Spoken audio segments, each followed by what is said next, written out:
We condition our mind for the take. Listen up, homie, you ain't gotta settle. You can reach your goal, won't you hit the floor setter? I think it's time for you to spread your wings and fly. There is no time for you to make no alibi.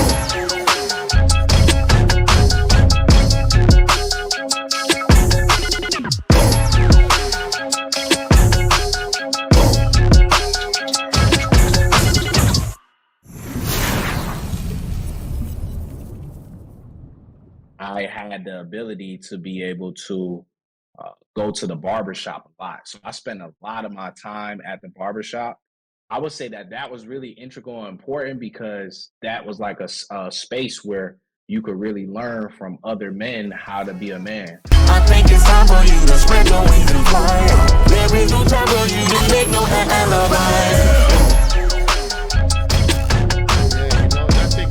Yo, Mike, just hit record, man. We'll do the intro and all that stuff afterwards, man. Like me and the brothers already flowing, so I just want to keep it on the wavelength that we on because when Jamil first introduced me to Lawrence, it was on a phone conversation, and we spoke. You brought me I was highly impressed, and what really impressed me is that you was a man of few words. Mm-hmm. You understand what I'm saying? And those that know. That when you're in the presence of a man that speaks few words, he's not interested in telling you how much he knows. He knows the value of what it is that he possesses. So he really doesn't have to say much until the opportunity presents itself. So that's what I'm saying. Like just from that standpoint on the phone conversation or the three-way, I said there's something special about this dude. There's something very special about him because the thing about it is that you have the platform to be able to flex if you want to flex, but that's not you. That's not who you are. You know what I'm saying? You're very grounded. You're very humble. You're very centered. You're very focused. You're very disciplined. Not only do we see it in your business, but we see it how you hit the gym and how you approach life. And I think that that's something very profound for somebody at your age, at 24 years old.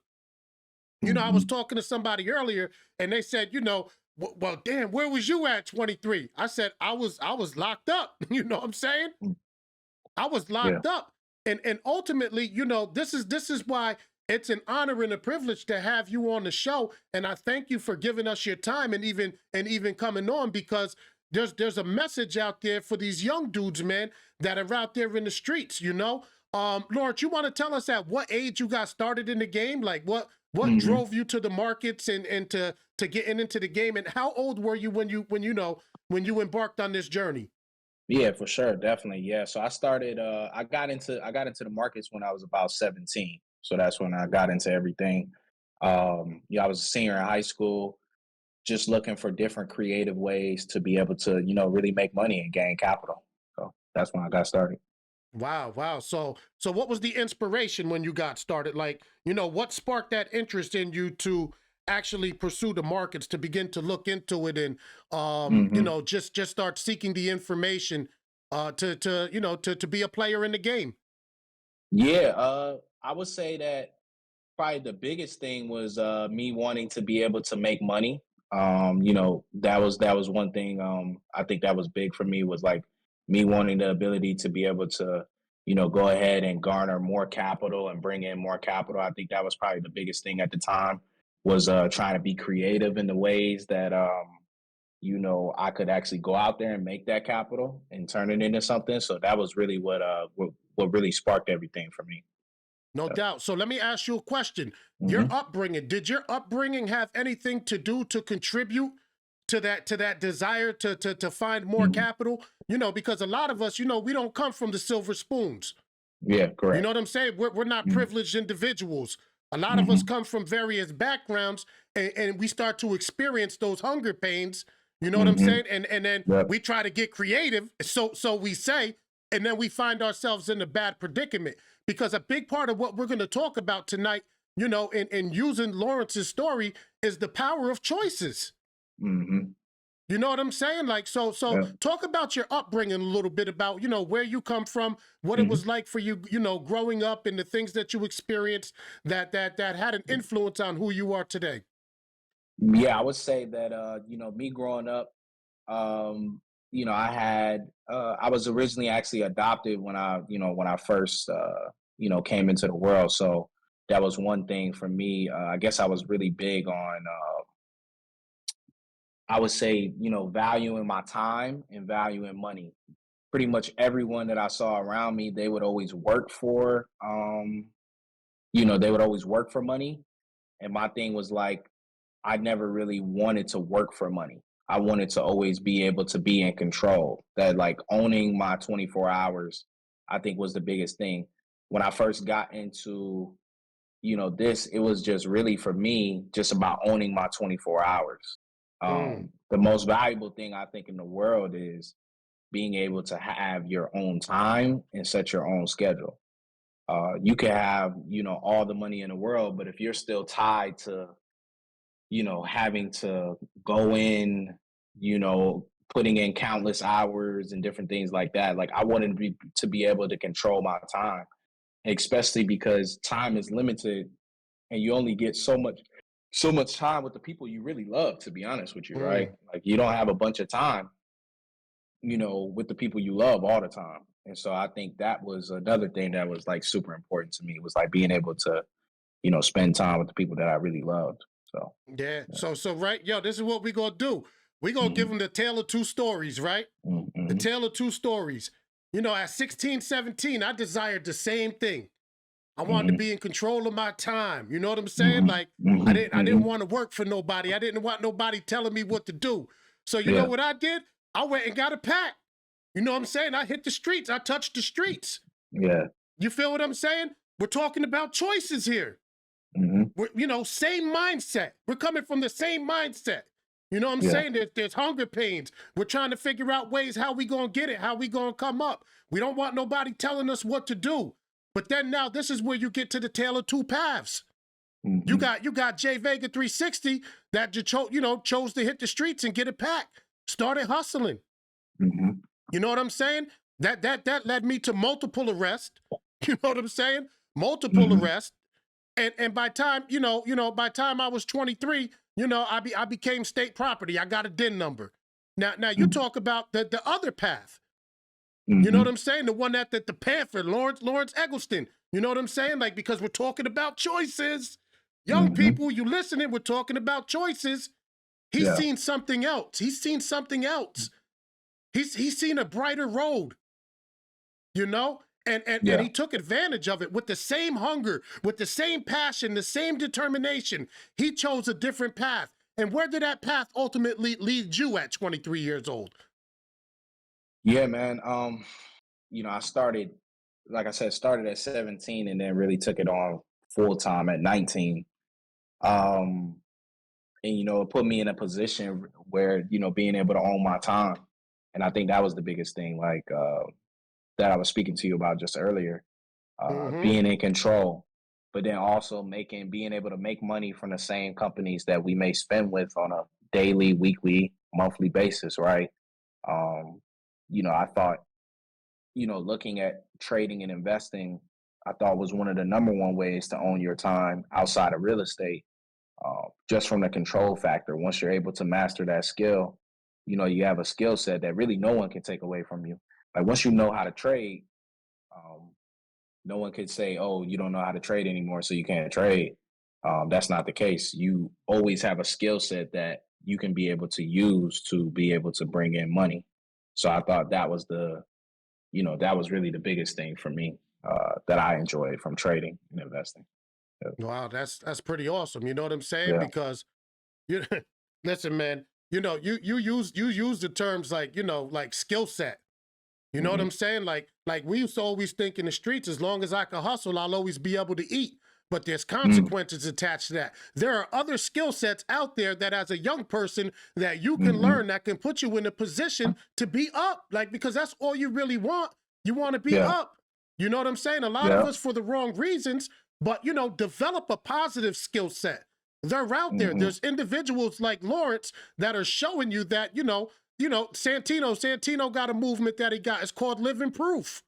Yeah. You know what I'm saying? So like, yo, that's what we bringing you here on 52 Tuesdays. We bringing you living proof that you have options, that there's something better available to you, like the skill set that you have and that you develop in the streets, like them leadership skills, like they translate into the business world. They translate into the market because everything is mindset.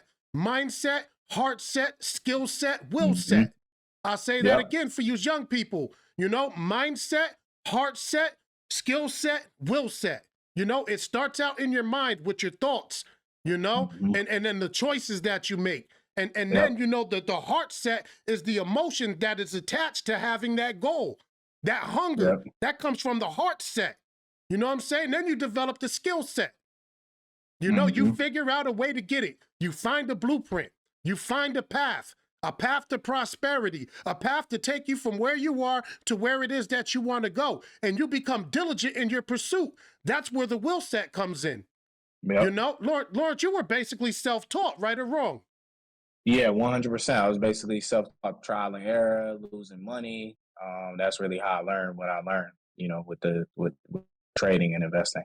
So just, Wow. you know, being patient and willing to be able to accept losses, but then also being willing to be a student as well. You know what I mean? Like I had to really, sit back and say, okay, like how serious do I want to take this thing? And that was something that was this was something that was important to me. And so I knew that I wanted to take this, path, this career path pretty much seriously. And I even tried to get, friends involved, family members involved, and it was it was different. You know what I'm saying? Like you didn't, especially even I would say when I started in 2017, it wasn't a lot of people that looked like me that was even in this space, right? That I could even Yeah. touch or kind of feel or even see. But as it's kind of crazy, as I guess I would call it like kind of the awakening period, I felt like, that 2016, 2017 is when people started looking at things maybe a little bit differently. I think when the pandemic came, people even looked more. But I think the early seeds of like those years of 2015, 2016, 2017, even the economy started to change, right? And, people seeing that, what it would take to really survive, it's difficult with the surge in the cost of living, you know um all of those different things. It's different. It's truly is different. And I think just I realized even going to college, like my first couple of days when I was in college, and went to college when I was 17, graduated high school a little bit early. And when I went to college, one of the things that I seen was just a bunch of people going to school for a degree, but not really knowing what they wanted to actually do in life. So they were just Wow. choosing a major and getting that degree, but not really knowing what they wanted to do. And so for me, I was big as far as a skill set plus an education, right? Because if you have both, you know, you have an education and you have a skill set, it puts you in a really good position. So Yeah. You know, and a lot yeah. of people, you know, they neglect that fact of, you know, of having an education. You know, Hmm. it's important. It's important. Like you may not see the value in going to school, but there's a certain discipline that it provides you. You know what I'm saying? Like Hmm. I you know I heard in the interview where you said something about about going to college and and being the greatest investment that you did was in yourself, not because of the degree, but because of the position that it puts you in. Yo, when I Yeah. heard that, I was like, wow, that's very profound Yeah. because Because it puts a you, lot of yep, puts go you ahead, go ahead. around it puts you around a lot of like-minded individuals. And then there's people, I feel like, for me in my situation, I connected a lot with different faculty members that were working at the school, still relationships I have to this day. And working with some of those faculty members uh, at the school has been really amazing to be able to be working with some of them on different projects. So uh, I think that's the piece. Like you just never know who you can meet. And being in a college atmosphere, you have a lot of highly educated people. and I feel like they put you in a position where you're able to benefit from being around, those different people. So yeah, I think Yeah, that's yeah. like really one of the biggest benefits. So yeah. So yeah, since we're talking about college, right? Now, Hmm. a lot of dudes, right? They go to college, ribs is touching. They say college is one of the brokest times in your life. I ain't go to Hmm. school. I went on a college trip one time with one of my homies. He invited me up and we turned up the whole weekend. I knew at that point, I said, man, I can't go to college, man. Like, this was too much for me. You know what I'm saying? But Yeah. listen, right? But a lot of dudes, they go to college, right? And Hmm. they get even more creative because of Hmm. that atmosphere and that environment, right? But there was something Hmm. very unique about what you did while you were there. Hmm. How you began teaching other students Yeah. what it is that you were doing. And can you Hmm. just tell it? Because I don't want to tell the story, but I'm like, wow, like when I heard the story, and I heard it several times, but that right there in itself is powerful. You know what I'm saying? The whole Yeah. story behind it. Do you mind sharing that with our audience? Yeah, I don't mind sharing that at all. Yeah, so that's really how I started my company. I started my company just teaching other students how to trade and how to invest. That's how I started my company. So I was actually in college. I was a college student. Me being a college student, I was looking for, different ways to really be able to garner and make capital. And I realized as I started to be able to profit and make money from the markets, what I did was I started bringing in, different peers of mine. I had a friend named TJ. I had friends named Chris, David, Corey, and I started just bringing them in. And I wanted to, showcase to them, the ability for them to be able to make money from the markets. And it started to it started to work for them. And so they were like really my first proof of concept type people of, proof of concept people that I was able to teach and they were able to make money from, my guidance on investing and in trading. And so that's what continued to allow me to keep going is by doing that, is by starting to teach them. And they were like really my first pupils. And then I started teaching classes in my dorm room, on Sundays, and it made sense to continue to keep going, and so I just continued it over time. So that's really the story as to how I got started with teaching. Yeah. So yo, Hmm. so hold up, man. We didn't get to the good stuff. We leaving out the good stuff, man. Hmm. Yo, talk about how the school reacted when they found out Yeah, what you for had sure. going on, that you had it popping. You know what I'm saying? Like, Yeah. listen, Hmm. and let me just tell y'all this, right? Listen, man. When your star is shining bright, the wise men will come. Hmm. When your Yeah. star is shining bright, the wise men will come. You don't have to beg nobody for no opportunity. You don't have to Hmm. beg nobody to sit at your table. All you got to do is be the star that you was created to be. And I'm telling you, Hmm. the wise men will come. Because if you Yep. listen earlier, he said back when he first started, he was trying to bring friends and family on, but they just Hmm. wasn't hearing him. It wasn't until years later he was in college, right? Then he got his Hmm. first group of people that he could mentor. Then it began to grow. People began to pay Yeah. attention. Talk about the school's reaction and how that played out. Yeah, the school's reaction was really dope. I had one of my guys, his name was Bill Evans. He was actually the person that reached out to me. And it was actually via I had another friend who actually I had a friend, his name was Damien, and he was already working with this organization. It was peer financial counseling. And so PFC, and so they just peeped some of the work that I was doing. And, he put me in contact. I remember I pulled up to one of their events that they were just having on campus. And it was like, yo, we want you to be a part. And, we'll pay you.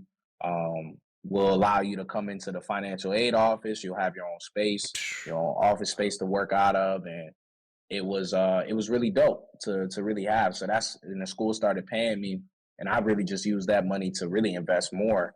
Um, and so it was like really a win-win because it's like now I'm just getting paid to do what I was already gonna do, and I have more money to invest. And like you said, as a college student, you're like, at the time, I left my jobs at the time, so to pursue trading full time, just to focus on it, and it was a really good decision. It was really good, at the time, and paid well for me as a college student. I'm 19, and I benefited from it. So it provided me a lot, and just meeting those different people, putting me in that space, still relationships that I have to this day.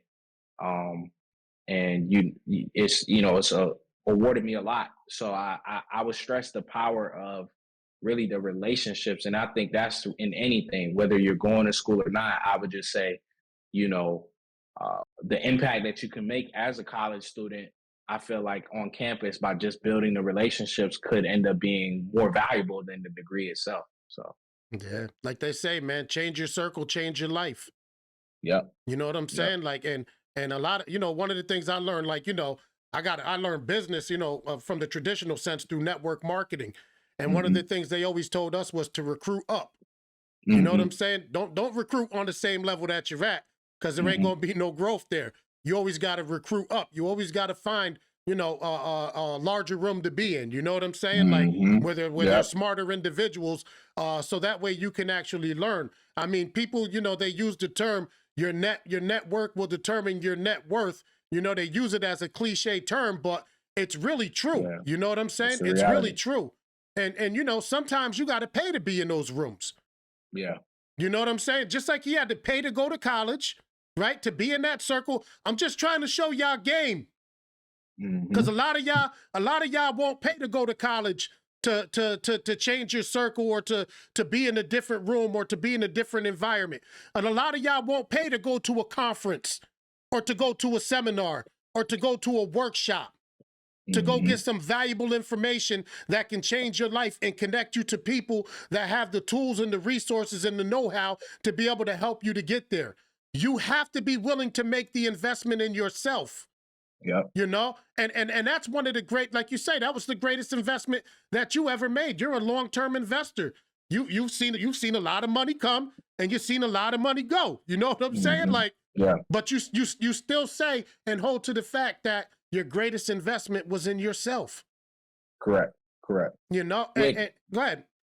yeah, because I look at it like there'll always be another trade, there'll always be another investment, but at the end of the day, there's not going to be another you. So investing in you, the experience, the knowledge that you have is always going to be the greatest thing that you can take away in any situation. So, Yeah. And you was mhm, talking about, right?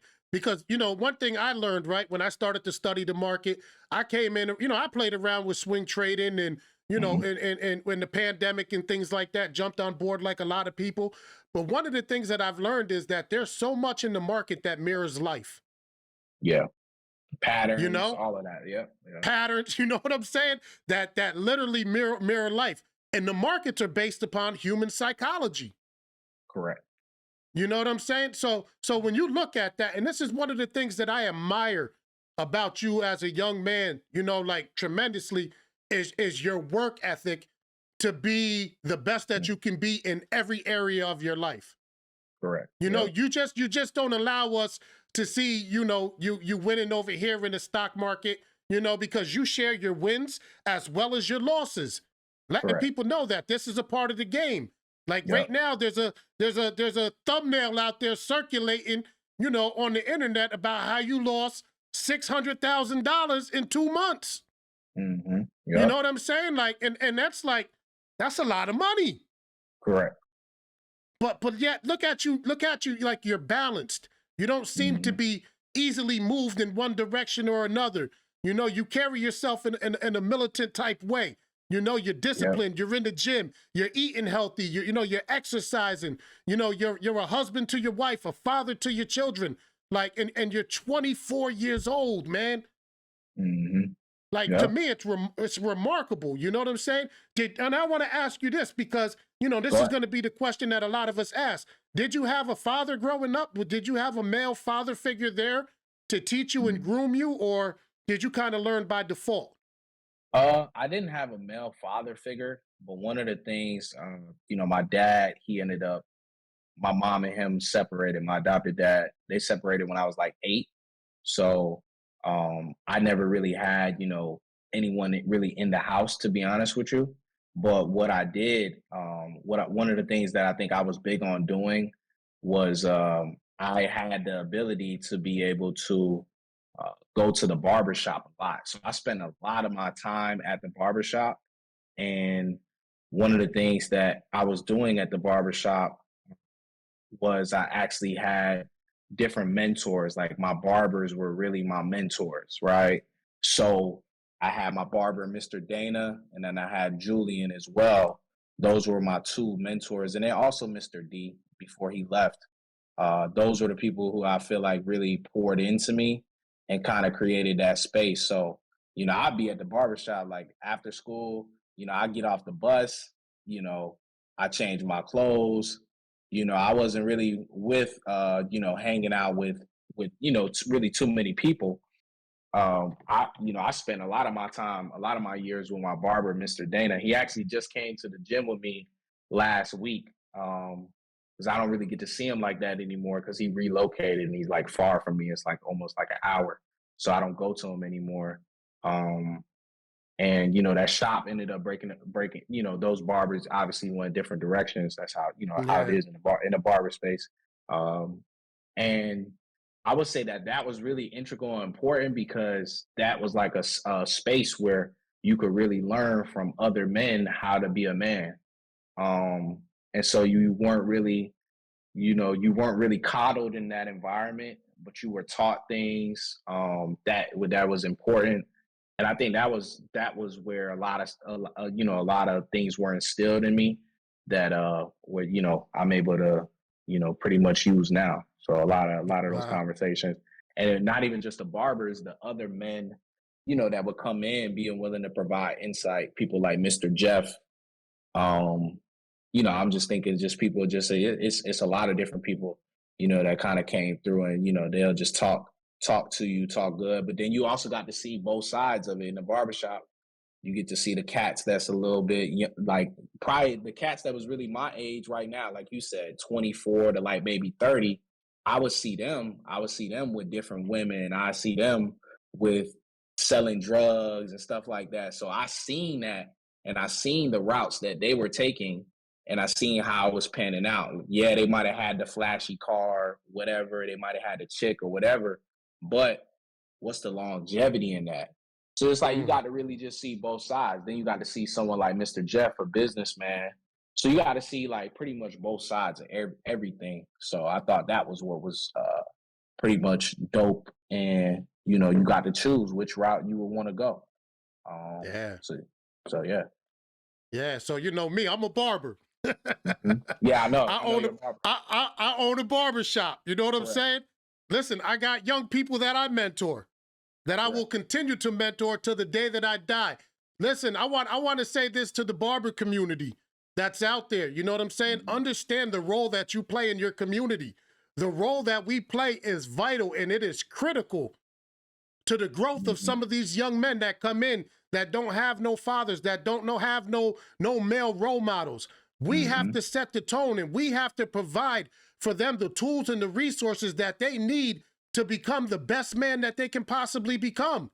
Yep. You understand what I'm saying? And as a lot of barbers that are out there and a lot of barbershops, we have to think about the example that we are setting for the people Mhm. that come through our doors. And we have to understand that the responsibility that has been Mhm. given to us, whether we want it or not, Yeah. has caused us to elevate and to be somebody that it can impart wisdom into the lives of these young people. So that way Yeah. we can have more young people that can come back and tell a story about how their barbers and the people in the shop influenced their life and caused them to be a success.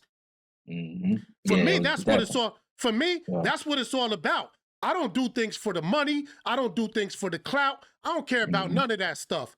If I can see a life changed, if I can see a life transformed, if I can see a life set free, see a life delivered from the grips of darkness, you understand what I'm Mhm. saying? For me, that's Yep. the greatest reward. So Yep. that's why That's why, I'm like, I'm pleased just to have the ability to do this interview with you, because you truly are, as my man Santino says, living proof. You're living Yep. proof. On so many different angles. This story is going to hit with so many different people on so many different angles. Yep. You know why? Because the success is there. Yeah, the success is there, but it's deeper than that. There's so much more to this individual, to this man, than what you see, when you look at his numbers, when he's showing you receipts, because you show receipts. Yep. So listen, we could brag a little bit too. Like everything he talked about, they do it in real time, it's timestamped, and they bring the receipts. So they're not just pumping the hype, you know what I'm saying? My man, Mr. Lawrence is the real deal when it comes to this. But he's the real deal when it comes to being a man. You know what I'm saying? You're a husband. You're a father. Yeah. Talk about the blessing that has been in your life, especially being adopted. Yeah, I would. Really, really great question here. I think, it's really been a blessing, man, just from the standpoint of, you know, being able to have your own family, after, me being originally adopted, not really, I feel like I have the honor to be able to create really my own bloodline. So I think that's really, Mm. I think that's, big responsibility, but it's something that you do appreciate. Um, and I think that's what's super important about it, is like, just you having that responsibility, but you being able to appreciate having that responsibility. I think it's huge. So yeah. Wow. So there's another thing that I want you to touch on, Hmm. right? Because a lot of these young men, right? Hmm. They come up with a twisted sense of how it is to treat a woman. Hmm. You know what I'm saying? And yeah, I watch a couple of his other interviews, you know what I'm saying? I do my homework, you know what I'm Hmm. saying? But For but sure. but when you talked about, how a man is supposed to love a woman and how a Hmm. man is supposed to treat a woman, that spoke to me. I'm 46 years old. I never had a man to teach me how to love a woman. I learned how to Hmm. love a woman through hip hop, through the rap. You know what I'm saying? Like, Yeah. like that's where I got my values from. And Hmm. now as a man, I carry those same attitudes into good situations and destroy them because I didn't know, Hmm. how to approach that situation as a man. And when I listened to your take on that, man, I said, man, these young men need to hear that from another young man, because there's too many men out there teaching them how to disrespect our women. Hmm. You know Yeah. what I'm saying? So drop some gems on them. You know what I mean? Hmm. And give them the game on what it is to really be a man and how to value your woman, appreciate your woman, and treat your woman like the queen that she is. Yeah, I would definitely say really great question here. I think, like, to what you just said, especially, you don't really, a lot of times you really don't learn, like, you don't have anyone to necessarily really teach you. And then especially if you think about it, a lot of the men in our households, and haven't always been the most vocal about how to, do things the right way. And then, like you said, you a lot of us as young people, we may fall into the trap of listening to a certain genre of music. And I want to touch on that because music is very powerful. And I realized that, even I would say I realized that really at 17, 18 is when I started to realize, I said, man, the stuff that I'm listening to is super, super, super duper powerful. And you have to really be careful as to what you are listening to. Because what you are listening to is what you'll manifest in your relationships and life, etc., whatever. And what I realized was a lot of the information, a lot of the things that I was listening to, um, you start to listen to them over and over, but then you'll catch yourself starting to repeat those things just idly. You don't even realize it. Like, I might have just been, walking to class, and then I'm just repeating the lyric, ba ba ba ba ba, this, that. I'm gonna do this to her. I'm gonna do this to, like, and it's subconsciously, you don't even really know. So most times that I drive in my car now, most times I don't play music, and I really do that on purpose, right? Because I still do listen to some rap music. My favorite rapper is probably Little Baby. And it's certain songs that I like by him. The reason why I like Little Baby is because he kind of motivates me to go get money. It's not really all about chicks this, chicks that. It's about, Yeah. him telling a story, and, kind of I use it as motivation to go out there and execute. But I don't like you to what you just said, listening to certain genres of music will have your mind, even if you don't think it's changing maybe the way that you think, it's subconsciously that's happening. So yeah. Yeah. Yeah, and And I that's one of them. yeah. Yeah, they got to understand. Like a lot of people don't understand, like cognitive brain function and the Mhm. neuroplasticity inside of your mind and how you reinforce information and it builds bridges and those Yep. bridges create strongholds. You know what I'm saying? Like so Mhm. your mind is such a powerful tool. It's like a computer. Whatever you put into it is what it's Correct. going to spit back out. You know what I'm saying? Like so Yep. like if you feed it good information, then it's going to produce good actions that should yield good results. But the one thing Mhm. I wanted to Mhm. touch on though is like to go back to that, like the way that you describe the way that a man should love a woman. Mhm. I want to Yeah. catch that because you're saying Yeah. it's not this 50-50 thing, and you know what I'm Yeah. saying. The way you hit on that, that's Yeah. why I'm not gonna let you get away from that one because For the sure. people need to hear that. These young men need to hear that, man. Yeah, I mean, I feel like when you're courting, you take on, as a responsibility.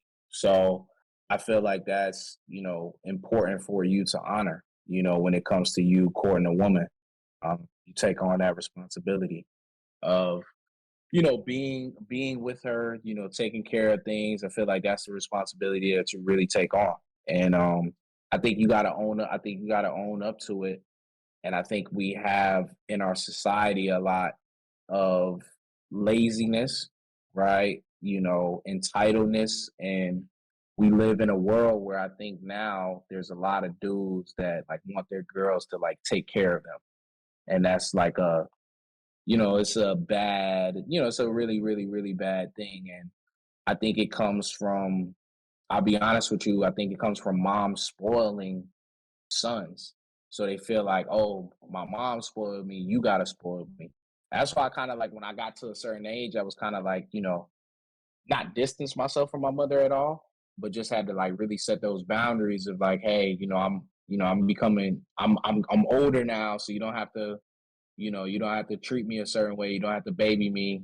I can handle myself. And I think it's just, doing that the right way. So, Yeah, that's powerful, man. Listen, mhm. man, I'm 46 years old. My mother still be trying to baby me, and I'm like, yo, ma, you know what I'm saying?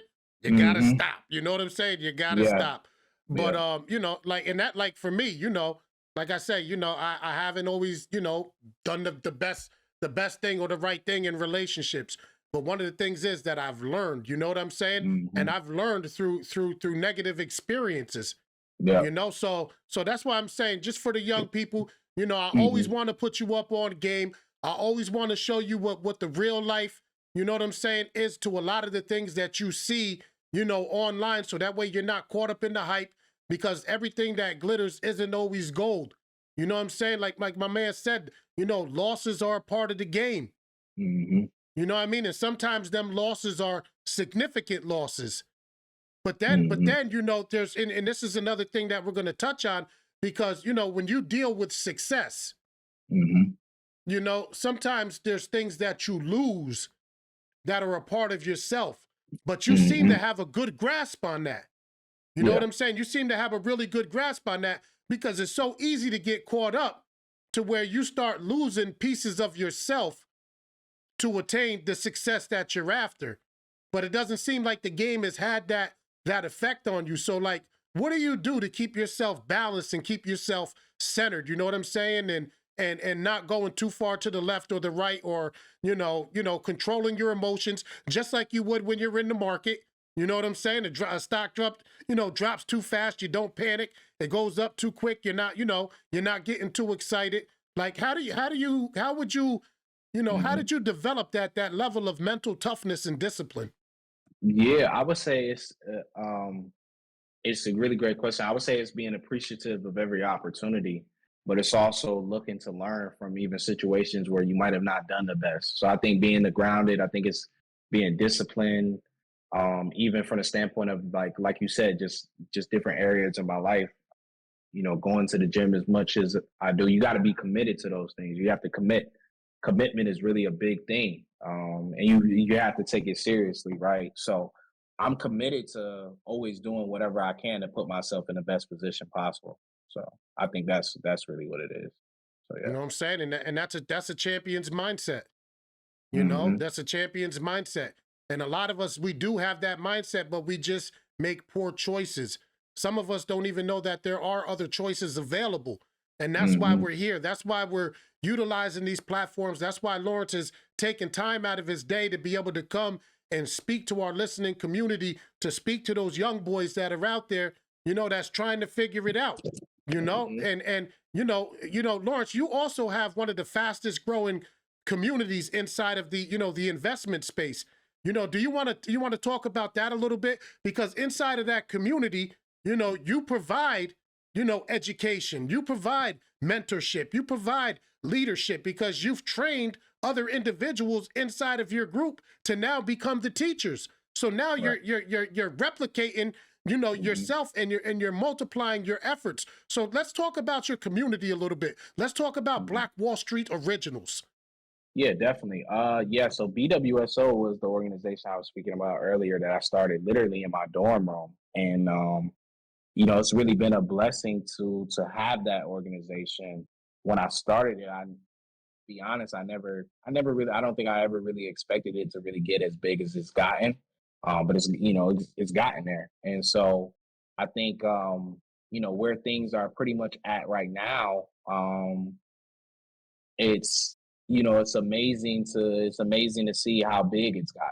Definitely. I would start there, appreciative, and just as the amount of people that's been able to impact, I think is even bigger, right? Me being able to impact as many people as I have in the space, is a blessing in itself.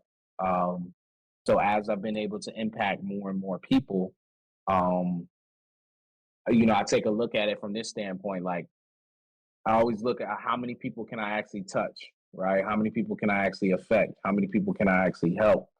And I started just teaching on Sundays in my dorm room, and then now it's transitioned over the years to now me teaching live trading sessions with 250 people, 300 people on a Zoom call.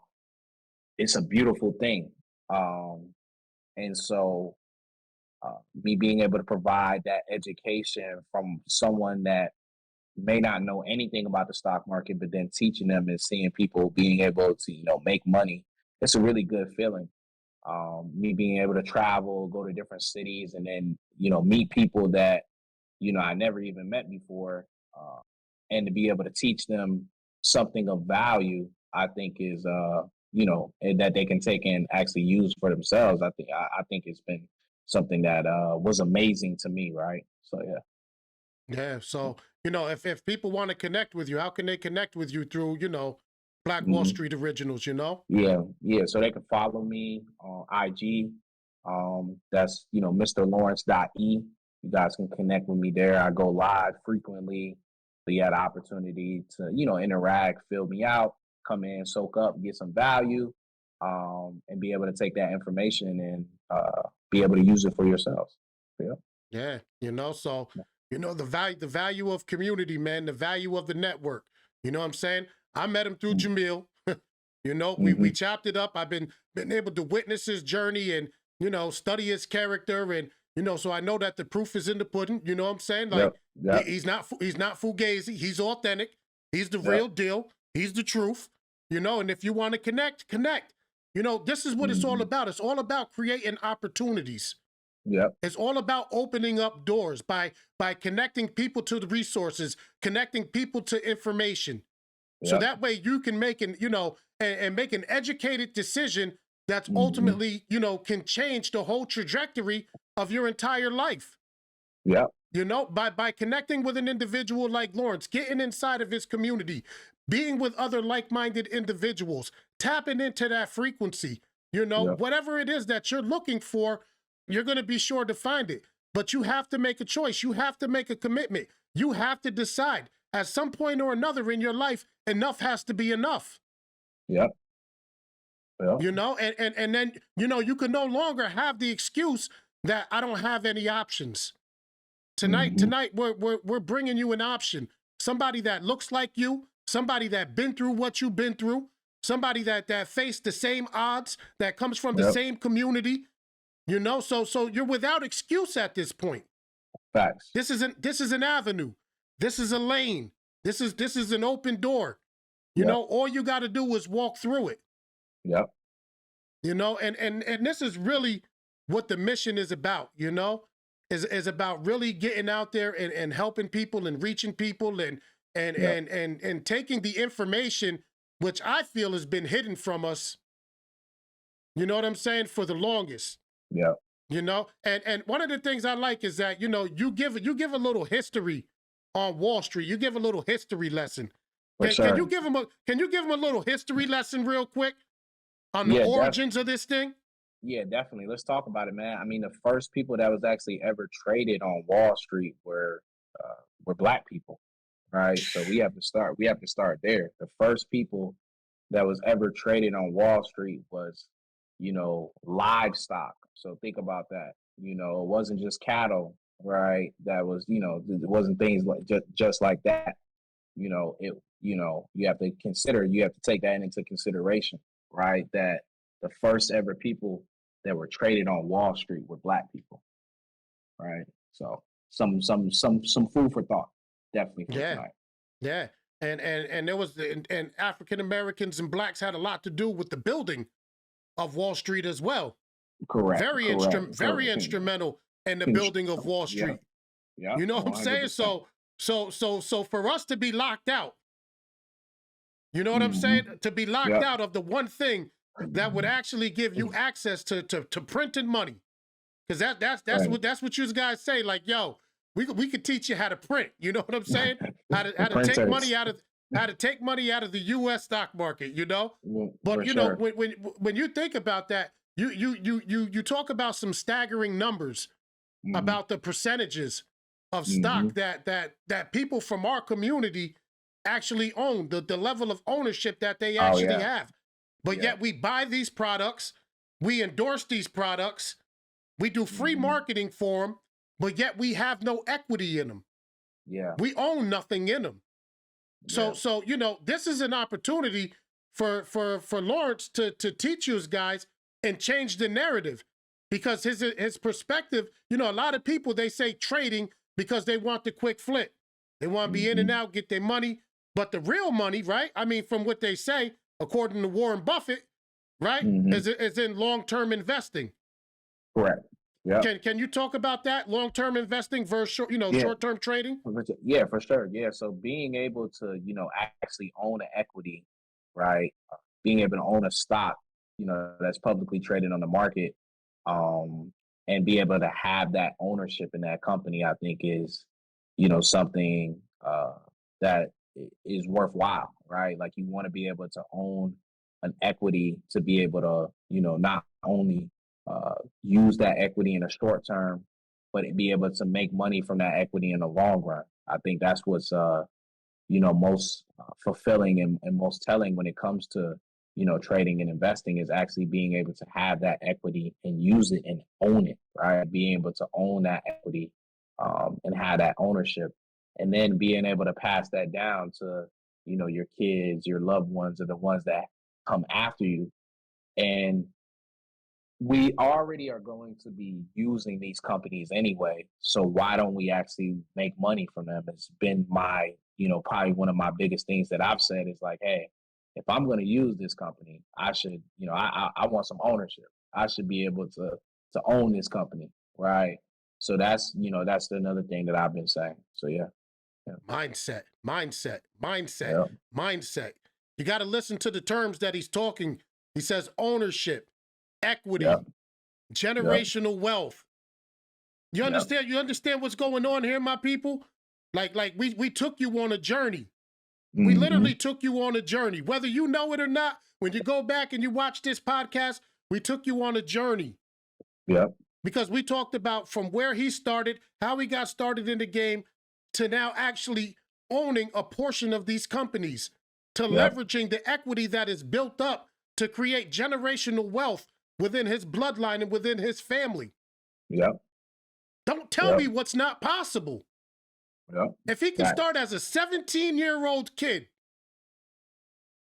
working 2 jobs to be able to fund his dream and to keep going and to keep pressing and to take the losses with the wins and, you know, to discipline himself to study and to be diligent enough to share his gift with others. There's a principle there. 100%. The only thing you get to keep is what you're willing to give away. Yep. And that's why a lot of us, you know, we really never get nowhere because we're trying to hold on to the game. We're trying to hold on to the knowledge. We're trying to hold on to the information when we should be giving it away. Yeah, and I know that. And as a result of that, though, that's where the blessing comes to you. You're always going to be blessed. God is always going to favor you. He's always going to watch over your family. Yep. Yep. Because you operate in the spirit of servanthood. Mm-hmm. Yeah. True humility. Yeah. You know, God exalts those that humble themselves. Yeah. I've never heard you brag. I've never seen you flash. I know you could, but you don't. You know, because you don't have that consumer mentality. You got that owner mentality. Like, I don't need to. I own it. Yeah. I look at it as like, you know, our people, you know, as a whole, right now we're down. Like, you know, if this was a NBA playoff series, we would be down 3-0. So, like, if we're up in game 4 and we're up 10 points, you know, what are we really happy about? We hadn't even won a game this series, right? And we're trying to do something insurmountable. We're trying to come back from down 0-3. That's never been done. So my mindset is like, you know, what's there to really celebrate? You know, that's really my mindset. It's like, you know, there's no celebration until the job's finished. And, you know, from the looks of it, the job is far from finished. So really no time to celebrate. So we still got work to do. You know what I'm saying? We you know, even when we up, we still got to act like we in the trenches. Exactly. You know, always in the trenches, man. Always in the trenches. Always in the trenches. Always, you know, that's why I asked him. I was like, yo, you always in the gym. He said, yo, I stay ready. You know what I'm saying? I stay ready. Yeah, man. That gym's like a safe haven, man. And I think, you know, I think there was one thing I wasn't able to really say.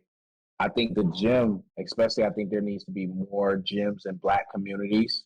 And I think the gym needs to be a space that's discussed more because our people have a lot of aggression. Like, think about all the people that might be thinking like, yo, I'm going to go kill somebody tonight. What if they just went to the gym and just pumped some iron to, you know, release some of that aggression, right? The insecurities that, you know, people in our community may have as far as how they look, how they feel, how they eat, right? A lot of that really starts, you know, in the gym. Because if you're in the gym, if you're taking care of your body, if you're eating the proper foods, right, you already putting yourself in a better state of mind, a better mindset. So I think physical health and mental health are two things that really can repair our community. So those two things, taking the mental health and the physical health, right? Because when you're physically healthy, you already feel better. So there's certain things that you're not going to subject yourself to than maybe if you weren't right physically in the best shape. So I think that's important. And I think, you know, drugs. I talked about, you know, on different podcasts that I've been on. I think drugs are a dangerous thing. And you talked about the music. The music promotes drugs, you know, Molly and Percocets. Like, think about that. You got songs on the radio.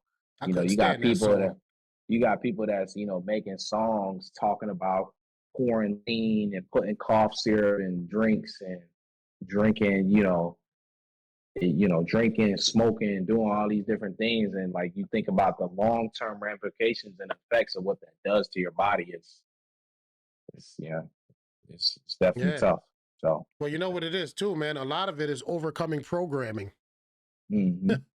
You know what I'm saying? It is like a lot of people don't understand that, man. It's like, you know, that's why they call it radio programming, television programming, you know, the power of frequencies, beats made at certain BPMs and You know, a lot. Hmm. There's a lot to that, man. I can go deep on that, but that's a whole nother conversation. For That's a whole sure. nother conversation. But one of the things that you said is, you know, and you know, how do we come up together as a people? Hmm. You know, Hmm. like what is your philosophy towards how we can actually attack the problem and actually begin to, you know, to set out to find solutions to the problem? Yeah, really great question. I think it starts with looking in the mirror. I think first comes to, but I think I was just talking about this with someone last week. I said us owning more need based businesses, right? Um, like a lot of times us as minorities and black we don't own those need based businesses. Like when was the last time you seen a black person own a gas station? When was the last time you Never. seen a black person own a grocery store? Like these are like real conversations that you start to think, and I'm like, man, we don't own none of that. So like we have to control what we need to get from point A to point B. We have to control what we put into our bodies. So it starts with taking back control and building out a system. Like if you go downtown Brooklyn, you know, I've been there a few times over the past few years, and I'm pretty much amazed by how the Jewish people operate. You know, Jewish people Yeah. got their own police, they got their own ambulances, own food place. They stick together. They only hire each other. Some people look at them and say, "Oh, they're wrong for that." I look at them and say, "Hey, they just taking care of their people, and they doing their people the right way." So I don't have an issue with it, and I think if we went that approach, what would that do for our community? Because they keeping their dollars circulating. They're Mm-hmm. a Jewish person ain't going to a black barber. A Jewish Come person on. ain't going to a black doctor. You get what I'm saying? So we start, the Jewish person ain't, like they keeping as much Jewish as possible. That's not racist. That's just keeping things within your community. And that's Mm-hmm. making sure you looking out for the ones that's look like you and that's from your culture. So I think we adopted really that same mindset and that same principle. We our people, I think that's the fix, right? I think there's a lot of traumas, right, with us as black people where we feel like we can't trust each other, and there's certain reasons as to why you should feel that way, and why certain people do, and certain things may have happened and transpired throughout their life. But I think what we have to do is be able to say, hey, let's just start off on a clean slate. Because if you don't, then you always gonna be able to say, man, this black person did something to me. This like I think what we need to do is just say, hey, everyone start off on a clean slate. Let's just try to do everything the right way. That's the only really way to, in my opinion, to fix things, because it won't be able to be fixed if people are worried about, oh man, this happened to me 10 years ago. Like Mm-hmm. we know those Yep. things happen. We're not Yep. saying that those things were right. We got to be more so forward thinking instead of thinking in the past. That's my mindset on it. Wow. Wow. Like, yo, I told y'all, man, this was gonna be a good one tonight. You know what I'm saying? Mm-hmm. My man, Mr. Lawrence, the Panther didn't come to play no games. For You sure. understand what I'm saying? Like he definitely gave y'all the real. You know, he gave you a very, very, insightful, look into what it is to really, have a vision for your life, to have a dream and, the necessary ingredients that it takes to be a man, a complete man. You know, he talked about the mental, he talked about the financial, he talked about the relational, he talked about the physical aspect of it. I got one more question for you. You know what I'm saying? Like, Mm-hmm. because I believe that the spirit governs everything in our lives. You know, where are you at spiritually? What does your spiritual life look like? Yeah, really great question, man. So spiritually, I grew up actually going to Catholic school, and I went to Christian church. Uh, so I pretty much was in black people church, and pretty much we could just say white people church, right? So I went to Mm-hmm. both churches, you know, 2 times a week. So during the week I was going to mass during the week while I was in Catholic school, and then on Sunday I went to the black people church. And I would say that the biggest thing for me is um, I'm not huge with the religious, but I'm definitely big on the spiritual. I believe in God. I know God's real. I've seen God do some crazy things in my life as far as moving things around. But as far as me believing in a religion, I think it's super tough because I'm big on not trying to put man-made principles on a being God, right? Because at the end of the day, I don't want to use man-made principles to describe something that is bigger than what I could even describe or imagine. So I don't want to put those limitations as to what God could or couldn't do, or who or what he looked like, or how he operates, or what, like, I think there's a lot of ways that for profit that these churches, use people to just really be able to make profit.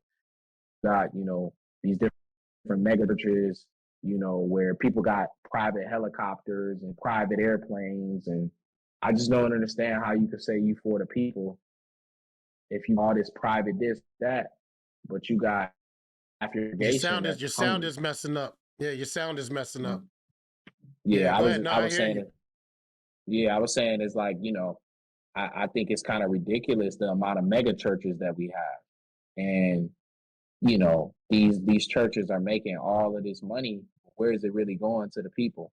Like, I look at stuff like even with Joel Osteen, I don't like him at all. When his church, those people down there was dealing with that storm, he went and opened up the doors. And he said, God told me don't open up the doors. I'm like, I don't know how people listen to stuff like this. You know what I mean? Yeah. So as far as for me, I'm big as far as the spirituality and definitely believing in the being God, praying, as much as possible. But as far as, tying myself to, I believe that, certain man-made things, definitely not going to do that. And, what I think is crazy, just even to go back to, Africa, right? Jay Vega, think about all of this. Right now, me and you, we're on a podcast and we're having this communication, telecommunication, right? So Mm-hmm. we're communicating. Um, all this technology that we have, iPhones, MacBooks, the ability to make houses super fast and all of these different things.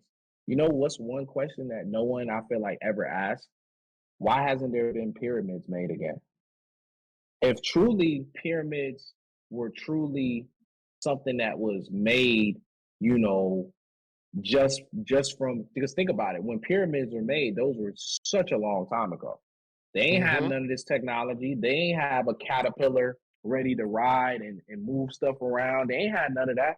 So that lets you, to me, I look at it as it could only have been the people that was there, but God who built those pyramids, right? So there's something missing, right? There's something missing. So I'm big as far as into the spirituality side. Those are things that I have to say. Okay, well, why hadn't there been a pyramid built again? We're talking about all this time ago that these pyramids were built, and they're still standing. Think about that. Still in perfect condition, still standing, all of those different things. Why haven't they been built again? That Yeah. tells you Yeah. something. There's something outside of ourselves that built those things. They weren't just, yeah, we know for a fact there were people who built them, but it had to have been something out, extraterrestrial, right? Had to have been some sort of being that helped. And then you think about it, the pyramids were also built in a way that are actually connected to the stars. And that's a fact. So how did all this happen? If they're, so that's where I know God's real. I know the spiritual beings are there, but man, I'm a big believer in our ancestors, man. It's just no way that, after this life that you don't still exist in the next life, as far as in some form or fashion. So that's as Yeah. far as me spiritually. So, Mm. That was good stuff there. You know what I'm saying? yeah. That was some deep stuff. You know what I'm saying? Like for me, me, I'm a Bible guy, so I find all my Mm-hmm. answers in there. You know what I'm saying? Like, and Mm-hmm. me, I put my faith and my trust in Jesus Christ as my Lord and Savior. Mm-hmm. But I love having these conversations, Yeah. this level of dialogue. You Mm-hmm. understand what I'm saying? Because we don't always have to have the same concept of what God is or who God is. God will reveal himself in the end. That's what he says Correct. that he will do. Every knee Yep. will bow, every tongue will confess in the end, when the time comes, he's going to reveal himself. You know what I'm saying? To those that believe, man. And, you know, I just want to, you know, encourage people that, you know, to have that spiritual component in your life is major. You know what I mean? It's major because we're multidimensional beings. You know, we're a spirit that lives in a body that possesses a soul. You know what I'm saying? And you know, the spirit is the engine. And sometimes you have to believe in something greater than yourself in order to be able to accomplish the impossible. Like he gave the illustration of the pyramids.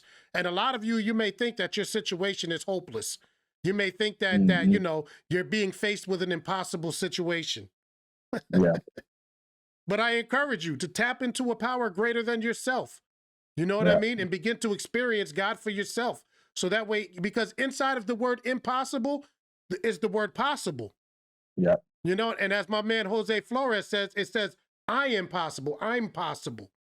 You know what I mean? So everything that we're talking about here tonight is to create a paradigm shift inside of our listening audience.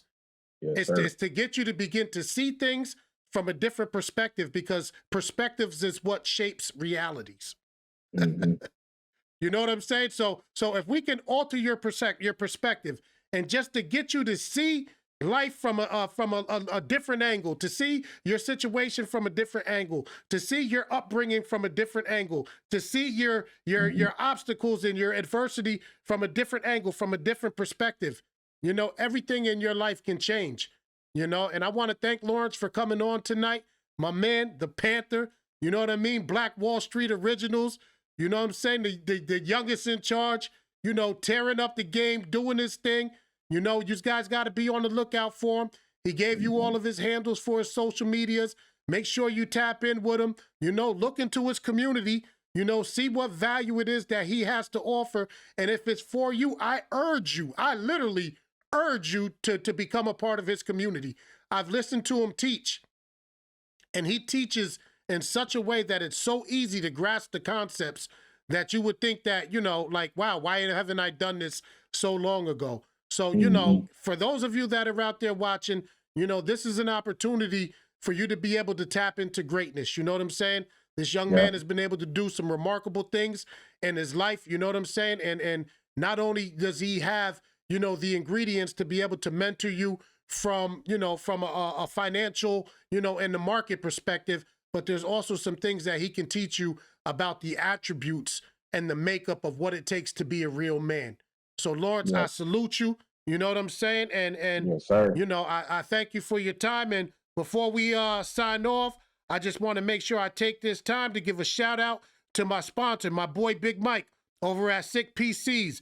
If you're looking to elevate your gaming, streaming, and workstation experience, do it with SIKPCs, where reliability, transparent pricing, and smart spending collide.